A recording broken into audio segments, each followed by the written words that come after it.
It's time for us to talk about my 2025 fiber arts intentions.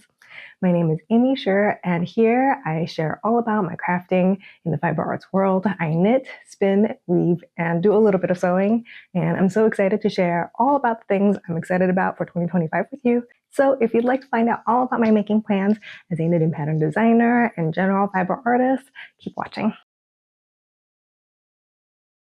You are watching an episode of the Thoughtfully Made Fiber Vlogcast. This vlog has been running for nearly 4 years now and began primarily as a knitting podcast. However, as I have discovered new fiber crafts such as weaving and spinning, or rediscovered old ones like garment sewing, I've periodically talked about all those things here. This being a 2025 intentions episode, I will be talking about all of the above. So if you are new here, hello and welcome, and I hope that you'll give my channel a subscribe, as I'd love to see you more and hear more about what you're making. And if you're a returning viewer, I am sorry that I haven't made an episode in quite some time. You can probably hear it from my voice, but I've been quite ill, and due to various reasons, when I get a cold or flu or anything, I'm flat out for a month, and that is what has happened to me.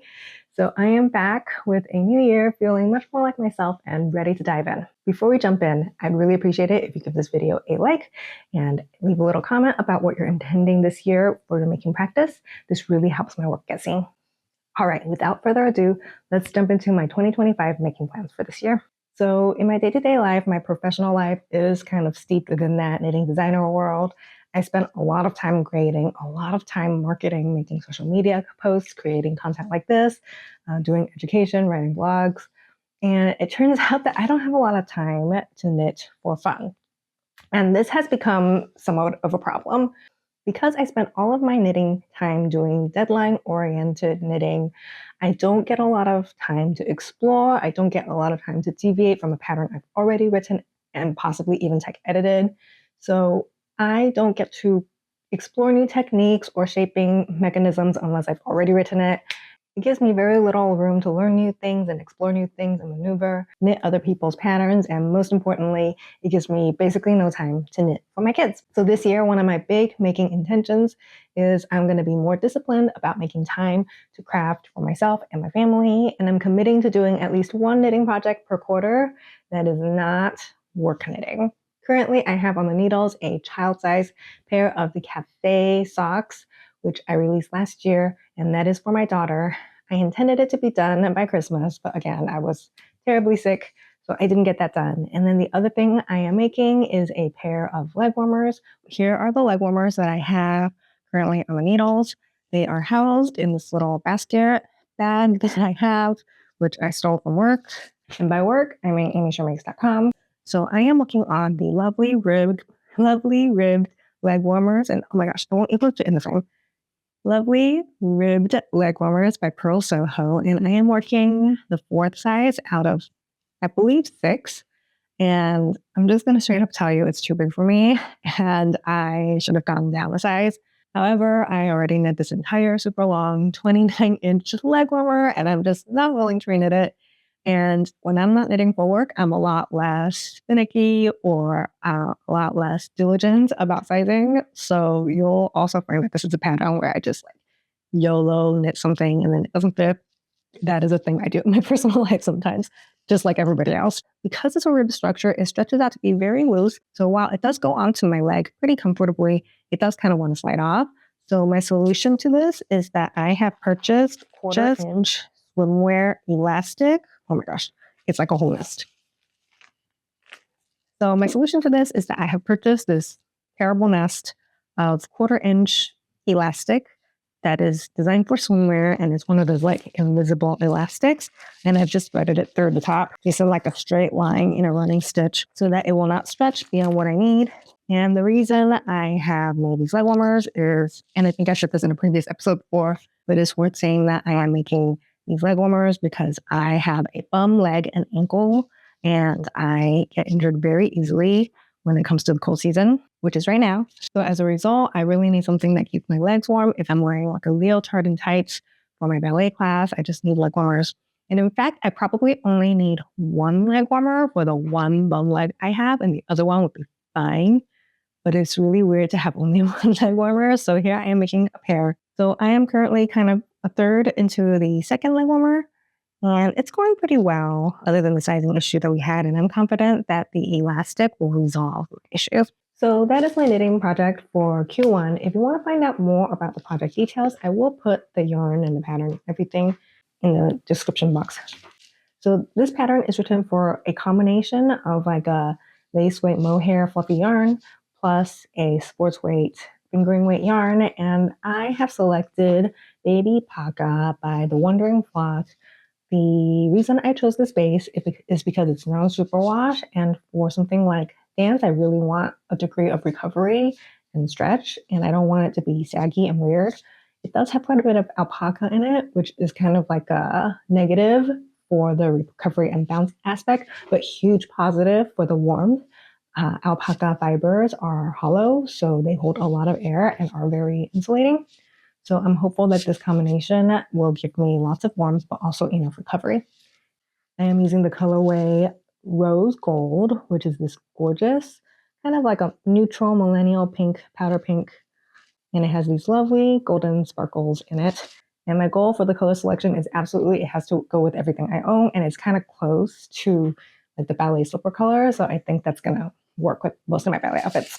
So the mohair I am holding it with is this lovely one that I find pretty budget friendly.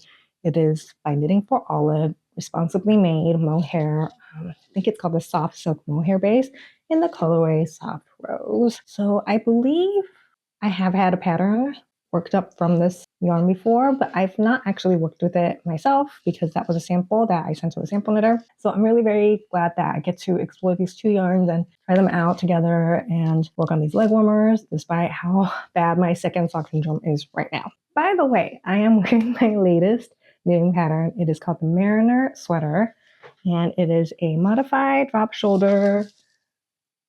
And it is a modified drop shoulder pullover with kind of these like dramatic oversized sleeves and really lovely arm shaping using cable decreases.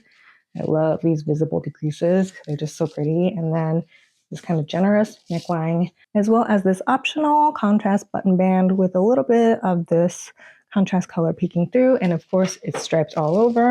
This pattern is worked up using Derurum Natura's Penelope in the colorways Creme and Belle Etoile.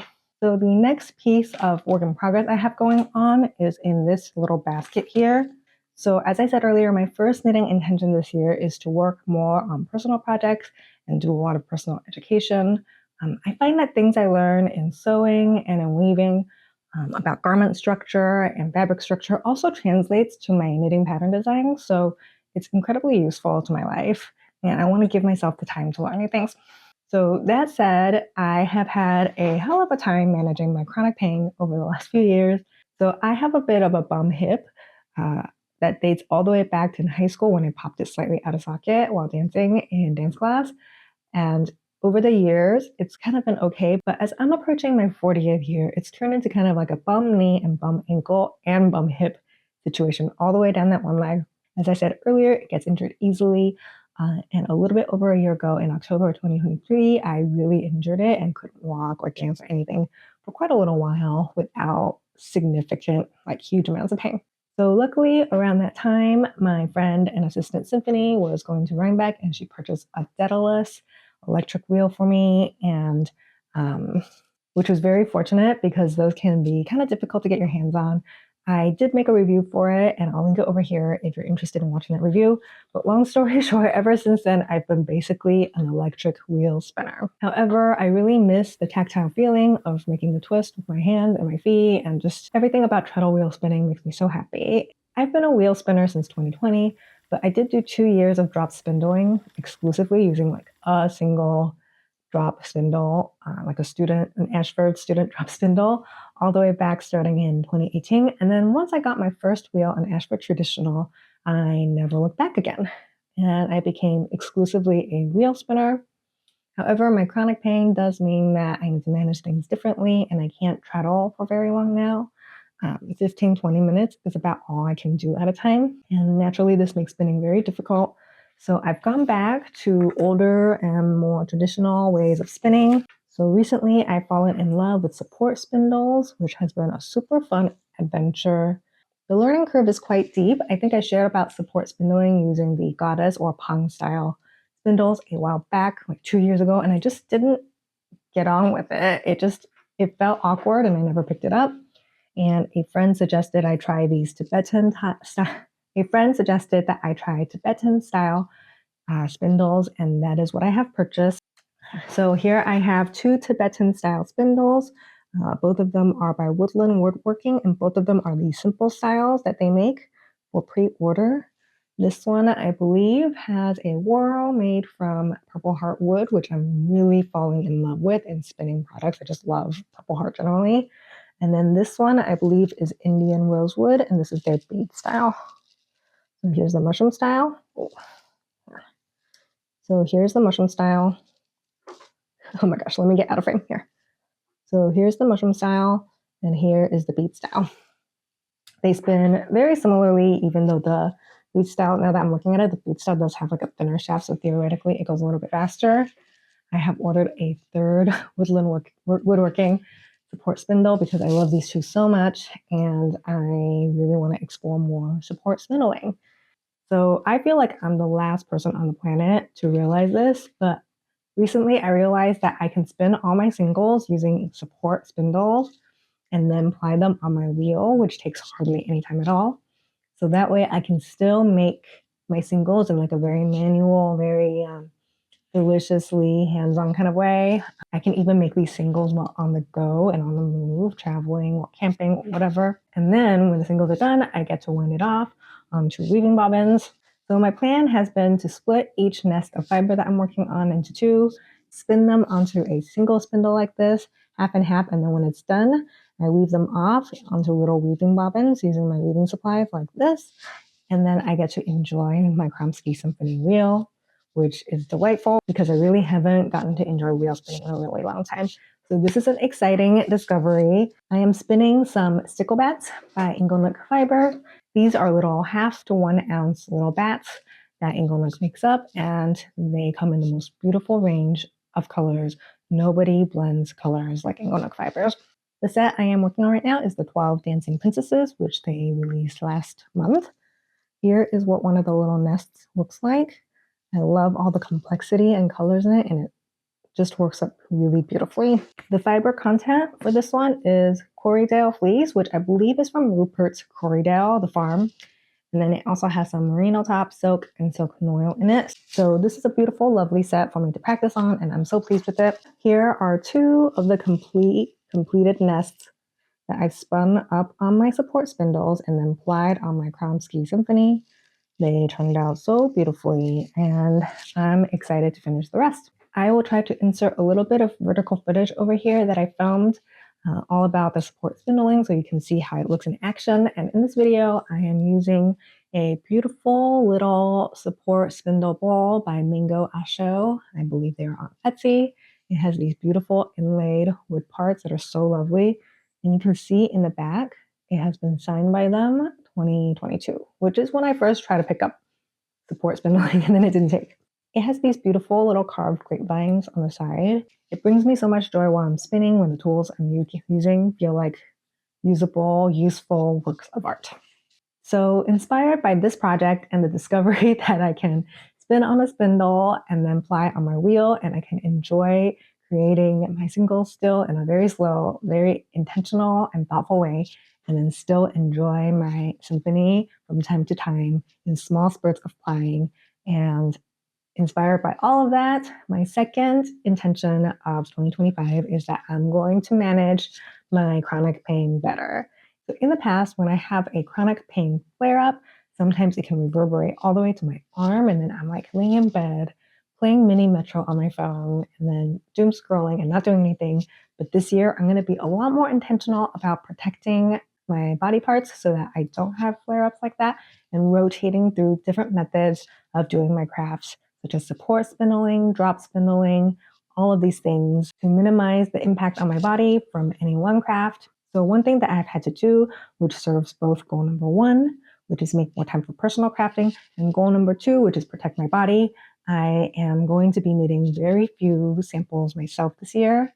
I am going to be working up like little swatches for partial garments, and then I will be passing on the full samples to my sample knitters for many of my samples this year, and I just find that that is a necessity at this point with the pain level that I am experiencing. So next up, I have some footage that I will share here of my weaving progress. Starting just before the new year, I started warping a very large project. This is going to be my largest scale crafting project yet, and this is because it crosses crafts. I am currently weaving some yardage to make my first jacket ever. I have sewn for a long time, and obviously I am a knitting pattern designer, so I've knit and designed many garments. However, I've never made myself a coat or a jacket. So I am starting with a lovely little cocoon jacket, which I will show the pattern of at a later time when I actually have a jacket show. But meanwhile, I have just been working up the yardage using Harrisville Shetland. I believe I'm using like a brown color and then a russet red color, and they are turning out beautifully together. So my plans for this was to weave 8 yards of herringbone pattern using an 8-thread herringbone from the Green Book. And I wanted it to be kind of a low contrast, reddish brown. And I thought that these two colors would go nicely together, and I'm happy to report that they do, and I'm very happy with the progress so far. I'm about a quarter in. I have 4 cones of the weft thread, the russet red. I've now just finished the first cone and started winding off the second cone. So I'm officially a quarter in, so that's probably 2 yards or so. And my weaving width is 37.5 inches, and I'm hoping to get enough yardage to make 1 jacket. So I probably only really need 4 yards, even with a narrower width than retail fabric, to make this coat. However, I doubled it to account for shrinkage and account for any cutting mistakes that I might make. And if I have any extras, I'll just make a vest for my kids or something. So that's an ongoing project that's been really, really satisfying and really mindful because it is going to go on my body, and hopefully I will wear this coat forever and ever. I am very cautious to not make mistakes. So I'm taking it super slow, 1 pick at a time. And even though I'm not going to use the selvage, I'm using these 8 yards as an opportunity to really learn about controlling my selvages and my throws. And I'm happy to report that the selvages are getting better and better. So this project is an example of my 3rd making intention of the year, which is to mix crafts more often. So often I think of my crafts as solitary. They're each their own thing. And especially spinning, I feel like I work up so many finished skeins of yarn and then I never use them, which is quite embarrassing. But I'm hoping to mix up spinning and knitting more, which is obvious, like that's something I should do more often anyway, using my hand spun yarn, as well as mixing spinning and weaving my hand spun yarn, and then finally weaving and sewing. So I'm really committed this year to doing more multi-craft jewel projects and really explore my skills in that way and seeing how these different handiwork types overlap. So the coat project is the first of these efforts, and I have so many more planned. For example, I want to make a flowy shirt blouse thing that is made from hand-woven and hand-spun fabric.